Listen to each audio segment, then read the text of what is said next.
নিৰ্বাচনৰ প্ৰাক মুহূৰ্তত কংগ্ৰেছৰ দলত মক্ষম আঘাত। তৃতীয় পৰ্যায়ৰ লোকসভা নিৰ্বাচনৰ মাজত মাত্ৰ কেইটামান দিন বাকী। নিৰ্বাচনৰ প্ৰাক মুহূৰ্তত কংগ্ৰেছ দলত চলিছে দল ত্যাগৰ যুঁজ। আজি ধুবুৰী গৌৰীপুৰ মতিয়াবাগত ধুবুৰী জিলা কংগ্ৰেছৰ উপসভাপতি আবুল মিয়াৰ নেতৃত্বত প্ৰায় 15 শতাধিক কংগ্ৰেছ কৰ্মীয়ে আনুষ্ঠানিকভাৱে কংগ্ৰেছ দল ত্যাগ কৰে। একেখন মঞ্চতে ধুবুৰী জিলা কংগ্ৰেছৰ ভাইচ প্ৰেছিডেণ্ট সাবানা আক্তাৰ আৰু সেৱা দলৰ সভাপতি নুৰুল হকেও সহকৰ্মীক লগত লৈ কংগ্ৰেছ দল ত্যাগ কৰে।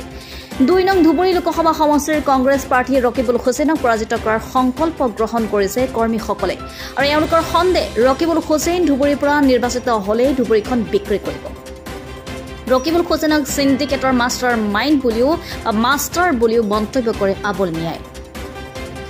আজিৰ অনুষ্ঠানত কৰ্মীসকলে ৰকিবুল হুছেইন গো বেক, চালানী মাছ নালাগে, ৰকিবুল হুছেইন মুৰ্দাবাদ, আবুল মিয়া জিন্দাবাদ আদি ধ্বনি দিয়া পৰিলক্ষিত হয়। সম্মানীয় সাংবাদিক বন্ধুসকল, আপোনালোকে আজি ইয়াত আহি আমাৰ প্ৰেছ মিটত অন্তৰ্ভুক্ত হোৱাৰ কাৰণে মই আপোনালোকক প্ৰথমতে ধন্যবাদ জ্ঞাপন কৰিছোঁ। আৰু আজি বিৰাট দুখৰ বিষয় যে মই যোৱা 35 বছৰ ধৰি কংগ্ৰেছ দলৰ লগত থাকি কংগ্ৰেছৰ হৈ কাম কৰি প্ৰায় 86-87ৰ পৰা যেতিয়াৰ পৰা মই কলেজত গৈছোঁ তেতিয়াই মই NSUত আছিলোঁ, NSUৰ AGS আছিলোঁ, আঞ্চলিক সভাপতি আছিলোঁ, যুৱ কংগ্ৰেছৰ সাধাৰণ সম্পাদক আছিলোঁ, জিলা কংগ্ৰেছৰ সাধাৰণ সম্পাদক আছিলোঁ, APCCৰ সদস্যৰ লগতে APCCৰ সম্পাদক আছিলোঁ। বিভিন্ন পদত থাকি কংগ্ৰেছ দলক মই 35টা বছৰে মই সেৱা কৰি গৈছোঁ।